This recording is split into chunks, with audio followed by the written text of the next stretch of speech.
I noticed the first rule on the wall before I even finished carrying my bags inside. A small piece of masking tape placed just above the light switch that read in tidy handwriting, "Do not answer knocks after midnight unless you are expecting someone." And I remember smiling because I thought it was a joke left by the previous tenant. But the landlord had already driven away, and the house felt strangely occupied, despite being empty, like the air had been waiting for me. And the moment I closed the door, the silence pressed in so tightly that I instinctively checked my phone just to confirm the world outside still existed. The house was older than I expected from the photos. Narrow hallways bending at odd angles, a staircase that creaked even when I stood still near it, and windows that reflected more darkness than light. Yet the rent was cheap, and I had convinced myself cheap meant lucky, not suspicious. So I unpacked while trying not to think about the way the walls seemed to hold echoes longer than normal, as if every sound lingered just a fraction too long.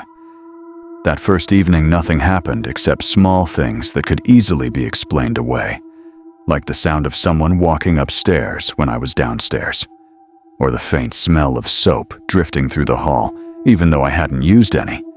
And when I went to sleep, I left the hallway light on because the darkness felt thick enough to touch, and sometime after midnight, I woke to 3 slow knocks from the front door, evenly spaced like someone counting. And I froze because I remembered the note on the wall. But I also told myself that I didn't believe in rules written by strangers. So I got up, walked halfway down the hallway, and stopped because the knocks came again. But softer this time, almost polite. And I realized I couldn't hear footsteps outside or even wind, just the sound itself hanging in the air.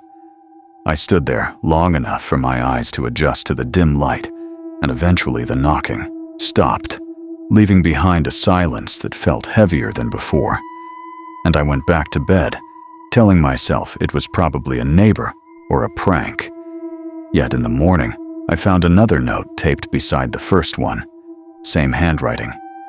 Reading, "Thank you for following the rule," which confused me because I hadn't actually decided anything consciously. I had just hesitated. And that's when I started to feel watched, in a way that wasn't dramatic but persistent, like someone observing from just beyond the edge of perception. Over the next few days, I discovered more rules placed around the house in subtle locations. One near the kitchen sink, reminding me to rinse cups immediately. One near the staircase, advising me not to look down the hallway mirror when the lights flicker. And one inside the bathroom cabinet that said the shower sometimes runs by itself, and that I should let it finish. And although each note felt slightly absurd, I followed them anyway because it was easier than questioning why they existed. And nothing truly frightening happened at first. Only small inconsistencies, like the way my keys appeared in different places, or the way the thermostat adjusted itself by a single degree every night. The second week, I began hearing footsteps that matched my own pace when I walked down the hallway. Never ahead of me, never behind, always exactly synchronized. And I tested it by stopping abruptly, only to feel the house pause with me, as though waiting, and I laughed out loud just to break the tension. But the sound came back to me, delayed by half a second, not like an echo, but like someone repeating me quietly. One evening, I invited a friend over, hoping another person's presence would reset whatever pattern I had fallen into, and nothing strange happened while they were there, except that they asked why I had written reminders all over the walls, and I realized they could see the notes clearly, which meant I hadn't imagined them.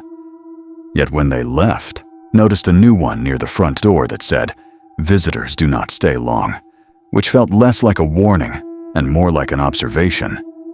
The nights grew more structured after that, with predictable sequences that I could almost map. A faint tapping from the ceiling at 11, a brief flicker of the lights at 11:30, and then the possibility of knocks after midnight.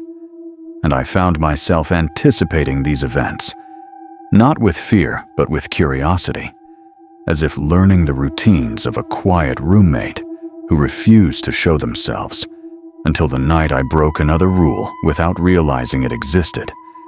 When I caught my reflection in the hallway mirror during a power flicker and noticed that my reflection did not blink at the same time I did, just a slight delay, enough to make me step back and stare longer than I should have. And the next morning, a note appeared beneath the mirror reading, "Please avoid prolonged eye contact." From then on, the house felt more reactive, as though my awareness had changed its behavior, and I started hearing soft breathing near the walls when I lay down, not threatening, just present. And occasionally, I would feel a shift in the air behind me, like someone stepping aside to let me pass.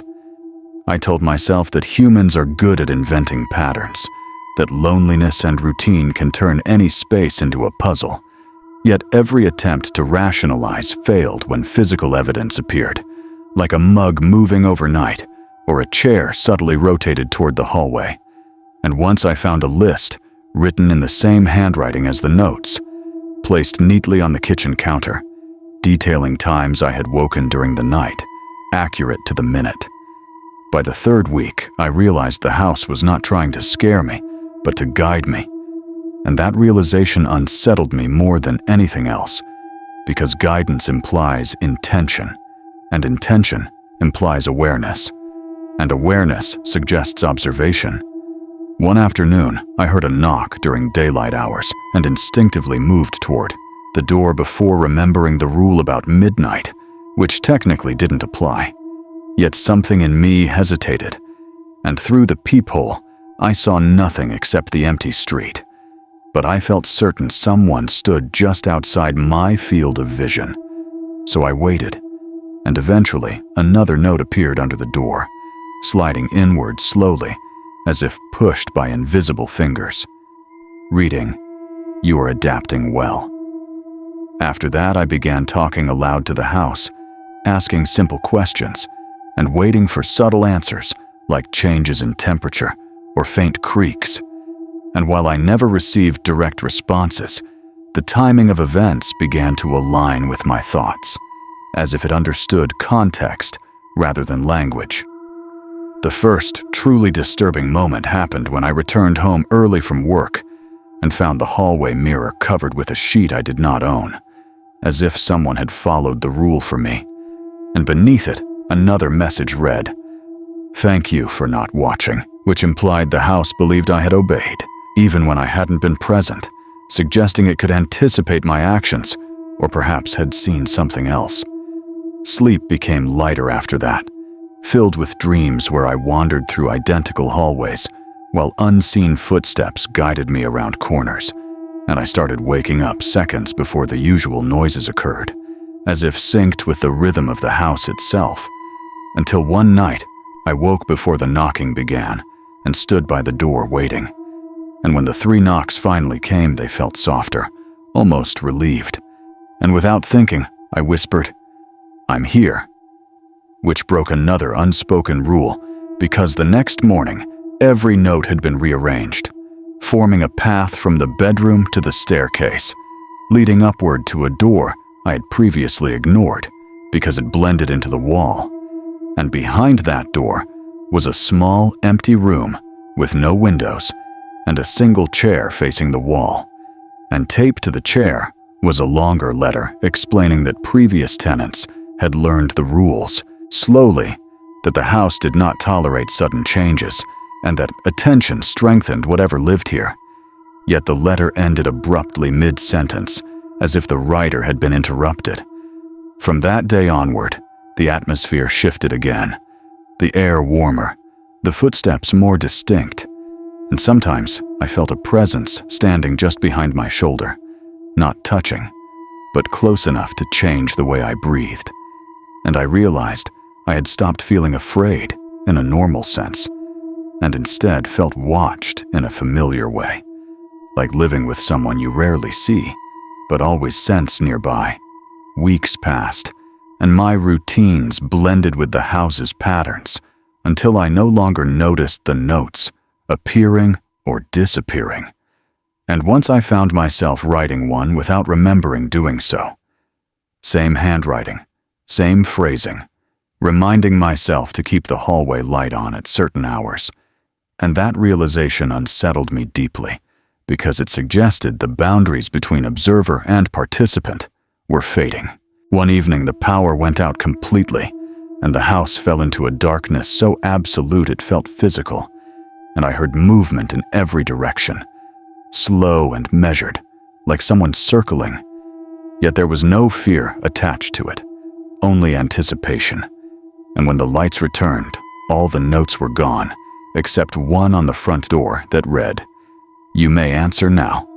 And for the first time, I opened the door when someone knocked after midnight. But no one stood there, only a faint reflection in the glass showing the hallway behind me, and a shadow that didn't belong to me standing just out of view. After that, the knocking stopped entirely, replaced by long, quiet stretches where nothing happened except the feeling of being remembered. And sometimes, I would catch glimpses in reflective surfaces of movements that matched my habits before I made them, like someone rehearsing my actions a second ahead. And I began wondering whether the rules had been protecting me from something outside or protecting something inside from me. And I still live here now, writing this in the same calm tone I use when explaining ordinary experiences, because nothing overtly violent or impossible has occurred. Yet every so often, a new note appears reminding me to maintain certain behaviors. And lately, they have begun addressing me in plural rather than singular, as if the house believes more than one of me exists here. And tonight, the hallway mirror is uncovered again, even though I remember covering it, and the lights just flickered. And I can feel that familiar pause in the air, like the house is waiting for me to make a choice. And somewhere beyond the door, I hear 3 slow knocks that sound exactly like my own rhythm, as though whoever is outside has learned my timing perfectly and is waiting for me to recognize it. And I stood there longer than I should have, watching the doorknob instead of the peephole, because something in me knew that seeing too much too quickly had consequences here. And the knocks came again, softer this time, patient, as if whoever, or whatever, waited outside understood hesitation and allowed space for it. And I felt a strange familiarity settle into my chest, like remembering a habit from childhood. And without deciding consciously, I reached toward the lock, but stopped just short of touching it, because the house shifted around me, a quiet, settling sound traveling through the walls like breath being held. The hallway light flickered once, twice, and in the mirror beside me my reflection lagged again, that half-second delay now unmistakable, and I noticed something new. My reflection was looking toward the door even when I wasn't, as if it anticipated the moment I would finally turn, and that realization sent a cold clarity through me. Not panic, but recognition, like understanding a language you didn't know you had learned. I stepped back instead of forward, and the knocking stopped instantly, replaced by silence so complete I could hear my own pulse echoing faintly through the floorboards. And for the first time since moving in, I wondered whether the rules were not about safety, but about pacing, about preventing me from arriving somewhere too quickly. The next morning, there were no notes anywhere, not even the old ones I had grown used to ignoring, and the walls felt blank, almost disappointed, and I walked from room to room searching for instructions, without admitting to myself that I wanted them back, that the absence of rules felt more unsettling than their presence ever had. Days passed without events, the house quiet and ordinary, and I began to relax, convincing myself that whatever pattern had formed was dissolving, until small details returned in altered ways. The sound of footsteps now slightly ahead of mine instead of synchronized, shadows moving just before I entered a room, and once I heard laughter behind a closed door that faded the moment I reached for the handle, leaving behind only the smell of soap again I started speaking less aloud because responses stopped aligning with my thoughts, and that loss of connection made me feel strangely lonely, like a conversation had ended without closure. And I caught myself rereading the unfinished letter from the small upstairs room, even though its final sentence never changed, the ink fading slightly, as if aging faster than it should. One evening, weeks later, I found a new note for the first time in days, placed carefully on the kitchen table, and it read simply, "Patterns end when recognized," which felt less like guidance and more like farewell. And I realized with sudden certainty that the house had been teaching me how to notice things I usually ignored. The timing of sounds, the weight of silence, the way attention shapes experience. And now that I understood, the rules were becoming unnecessary. That night, I sat in the dark without turning on the hallway light, breaking another old rule deliberately, waiting for something to react. But nothing did, and the absence felt louder than any noise, until just before midnight, when I heard movement near the front door, slow and deliberate, followed by 3 knocks that sounded hesitant for the first time, as though the rhythm itself was uncertain. I approached carefully, heart steady, and looked through the peephole, and this time I saw a figure standing there with its back turned, shoulders shaped like mine, posture unmistakably familiar, and as I watched it tilted its head slightly, as if listening for me, and I felt a deep understanding settle over me, that the house had not been protecting me from an intruder, but from an encounter with something that mirrored me too closely. The figure knocked again without turning around, and I realized that opening the door would mean acknowledging that reflection fully, collapsing whatever distance remained between observer and observed. And instead, I stepped away, choosing not to open it. And after a long pause, the presence outside moved away silently, leaving the air lighter, almost relieved. The following weeks felt ordinary again, the notes gone, the mirror reflecting perfectly in sync, and yet I couldn't shake the feeling that I had completed something, passed through an invisible threshold where the house no longer needed to guide me. Eventually, I began packing, deciding it was time to leave, not because I felt unsafe, but because the quiet had become too absolute, like a story reaching its last page. And on my final night, I walked through each room slowly, remembering the strange companionship that had filled the space. And when I reached the front door, I noticed one final note taped at eye level, written in the same careful handwriting. "You will continue elsewhere." I laughed softly at that because it sounded less like a warning and more like encouragement, and I folded the note into my pocket before stepping outside, closing the door behind me without looking back. Moving into my new apartment felt normal at first. Clean walls, no hidden messages, no creaking patterns, just ordinary silence. But after a few days, I started noticing small things again. The way the lights flickered once at exactly 11:30. The way my reflection seemed to hold eye contact a fraction longer than expected. And once I woke, just before 3, slow knocks sounded from somewhere distant in the building. And instead of fear, I felt recognition, like hearing a familiar song played in another room. I have not placed any notes on the walls here, at least not consciously. Yet sometimes I find reminders written in my handwriting that I don't remember creating. Simple instructions about timing, about observation, about patience, and I wonder whether the house taught me how to listen, or whether it learned something from me and followed quietly when I left. Tonight I sit in the dim light watching my reflection carefully, because the hallway mirror here is larger than the one before, and the lights just flickered again. And for a moment I thought I saw someone standing behind me in the glass, perfectly still, matching my posture exactly, waiting for me to notice.